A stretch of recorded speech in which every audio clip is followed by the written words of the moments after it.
नजर न्यूज, सच की किरण पर सर्वोत्कृष्ट है।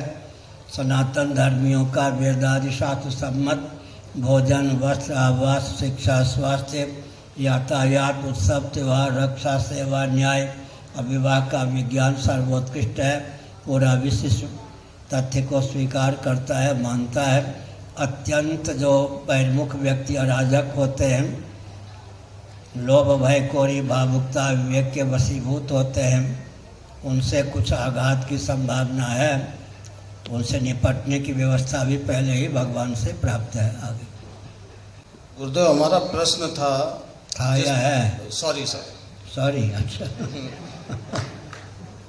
हिंदू राष्ट्र में आज युद्ध विराम की स्थिति है, तो क्षत्रियों का स्थान क्या होगा? क्योंकि सभी जो वर्णाश्रम धर्म हैं वो अपने अपने कार्य में हैं, और क्षत्रियों का जो स्वधर्म था, छात्र धर्म, आज कहीं ना कहीं युद्ध विराम होने से हम वंचित हैं। बैठिए, ठीक है। ये है विशेषकर सदाचार संयम संपन्न वेदज्ञ ब्राह्मण को क्षतिग्रस्त न होने दे, उसका नाम क्षत्रिय है।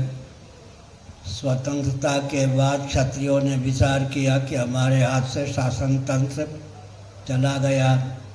वे कांग्रेसी बन करके, मंत्री बन करके, चुनाव लड़के जीत करके अपने हाथ में क्षेत्रीय शासन तंत्र को लेने लग गए। लेकिन भगवान ने क्षत्रिय को ही राज्य करने के लिए बनाया है। उदाहरण यह है कि हमारे शरीर पर कहीं सुसुप्ति में मच्छर आक्रमण कर दे, बुद्धि भी सोई होती है, हम भी सुप्त होता है, तब सुसुप्ति की प्राप्ति होती है। परंपरा प्राप्त निसर्ग सिद्ध संस्कार समवेत भुजदंड अपने आप वहाँ पहुँच जाता है। मच्छर चपेट में आ जाए तो मच्छर का कछुआ निकल जाता है, मच्छर भग जाए तो स्थान पे खुजला देता है। बुद्धि और हम के सुप्त होने पर भी भुजदंड में यह क्षमता कहाँ से आई? परंपरा प्राप्त निसर्ग सिद्ध संस्कार समवेत भुजदंड। ऐसे अक्षय क्षत्रिय वीरों का, राष्ट्ररक्षकों का वर्णन है। उनकी गर्दन काट दी गई, फिर भी वो युद्ध करते रहे। तो हमने संकेत किया क्षत्रियों को ही विकृत और दिशाहीन करने का प्रयास किया गया है। लेकिन पूरे भारत में पूर्व, पश्चिम, उत्तर, दक्षिण, मध्य अगर 5 विभाग करते हैं, एक एक क्षत्रिय एक एक विभाग में खड़े हो जाते हैं। एमएलए एमपी बनने की भावना उनके मस्तिष्क में ना हो, अपने क्षेत्र की समस्याओं का समाधान मिलजुल कर करने का व्रत लेते हैं, तदर्थ प्रयास करते हैं, सफलता मिल सकती है। एक हिंदू परिवार से 1 रुपया रोज निकले, 1 घंटा रोज निकले, उस रुपये का, उस समय का उपयोग उस क्षेत्र को हर प्रकार से सुसंस्कृत, सुशिक्षित, सुरक्षित, संपन्न, सेवापरायण, स्वस्थ करने में हो तो काम बन सकता है। मठ मंदिर को शिक्षा, रक्षा, अर्थ और सेवा का प्रकल्प बनाकर हमारी रक्षा हो सकती है। मठ मंदिर हमारे दुर्ग हैं। इस शिक्षा, रक्षा, अर्थ और सेवा के प्रकल्प इनके माध्यम से चलता रहे, तदर्थ कटिबद्धता की आवश्यकता है। एक हिंदू अपने अतिरिक्त 9 हिंदुओं को और जोड़े। एक हिंदू परिवार से आस्थापूर्वक 1 रुपया 1 घंटा निकले, उस समय का, संपत्ति का उपयोग अपने क्षेत्र को हर प्रकार से सुव्यवस्थित, सुरक्षित करने में हो। आसान है काम, कोई कठिन नहीं। आज अगर हम देखें तो 750 करोड़ मनुष्यों में पृथ्वी पे सिर्फ 115 करोड़ ही सनातनी रह गए हैं। उनमें से भी कई ये बोल रहे हैं कि हिंदू बने हुए हैं, वो क्या कम है? तो ये स्थान होगा जबकि हम सबसे पूर्व, सबसे प्राचीन धर्म हैं। और ये जो अहिंसा परमो धर्मों की भावना है, ये कहाँ से सनातन में आई? क्योंकि जितने भी हमारे भगवान हैं, सबके भुजाओं में एक ना एक शस्त्र जरूर है। तो हम कैसे सनातन पर अहिंसा परमो धर्म में अपने सनातन धर्म का नुकसान करते जा रहे हैं? बैठिए। तत्व पक्षपातो ही स्वभावो धियाम। जीव का और जीव की बुद्धि का स्वभाव है तथ्य का पक्षधर होना।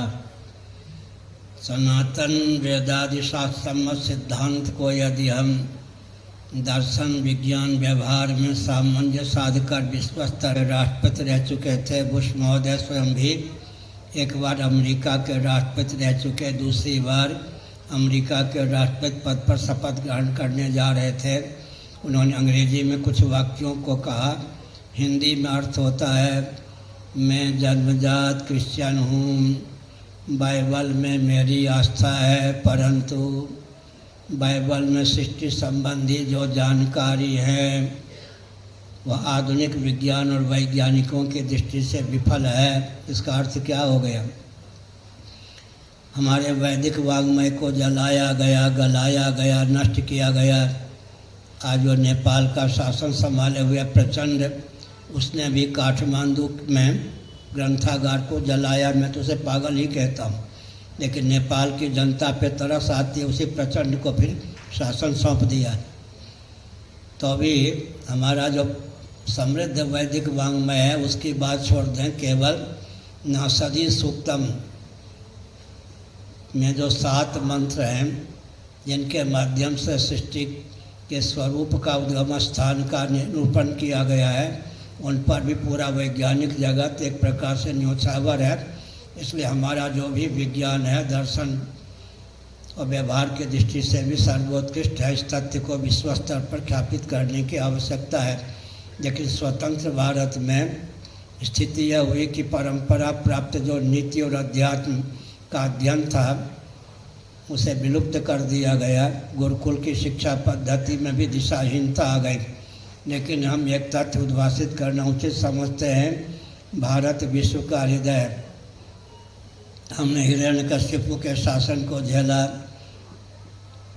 रावण के शासन को झेला, कंस के शासन को झेला और विविध आक्रांताओं के शासन को झेला। फिर भी यह विश्व का हृदय है। यहाँ साक्षात जगदीश्वर जन्म लेते हैं। जगदीश्वरी को भी लाली बनाने की क्षमता यहाँ के सदगृहस्थों में है। प्रबुद्ध योग भ्रष्ट कारक कोटि के मनीषी देशभक्त यहाँ जन्म लेते रहते हैं। इस देश को कितना भी विकृत करने का प्रयास किया जाए, यह विश्व का हृदय है, भगवान के अवतार की भूमि है। इसे कोई दिशाहीन करने में समर्थ नहीं हो सकता।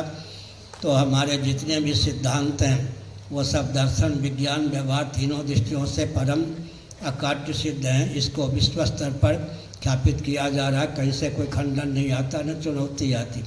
अत्यंत बहिर्मुखता के कारण लोभ, भय, कोरी, भावुकता, विवेक के वशीभूत व्यक्ति कदाचित कोई भविष्य में आक्रमण करेंगे। वो भी मुझे मालूम है कहाँ से आक्रमण होगा, उसकी प्रतिक्रिया क्या होगी, वो कैसे तीसरे नेत्र के विषय बनकर भस्म होंगे, वो भी पहले से तैयारी है।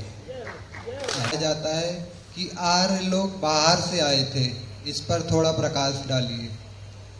क्या व्यास वशिष्ठ आर्य नहीं थे, वो बाहर से आए थे क्या? तिलक इत्यादि महानुभावों ने इतिहास को विकृत किया। उस विकृत इतिहास के कारण यह समझा जाता है तो आर्यों की, सनातनियों की, वैदिकों की भूमि है। इसलिए यह सब गलत है। इतिहास को विकृत करने का षड्यंत्र है। आर्य बाहर से नहीं आए। क्या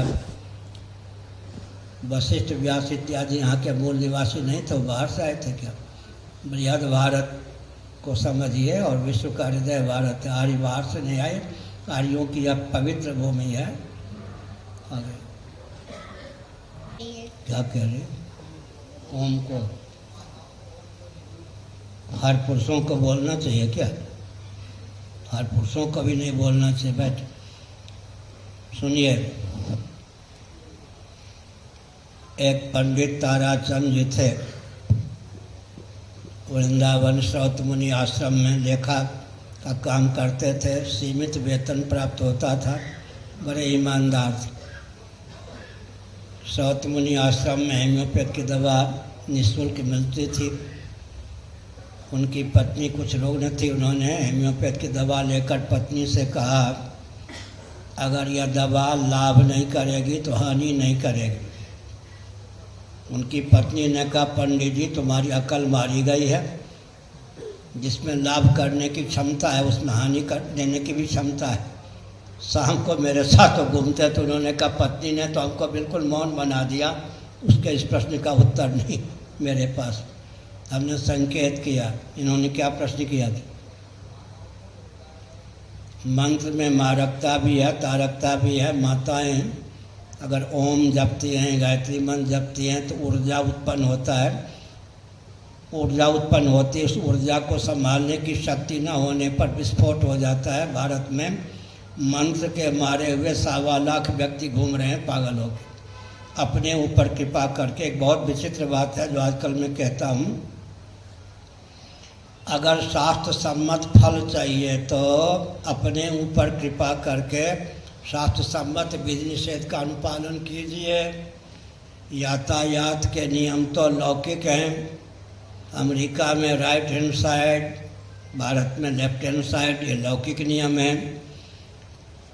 यातायात के नियम जो विधि निषेध हैं उनका अनुपालन करने पर गंतव्य तक पहुंच सकते हैं।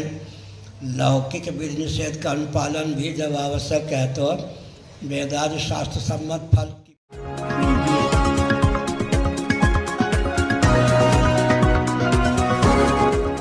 ये है लेजर न्यूज, सच की किरण।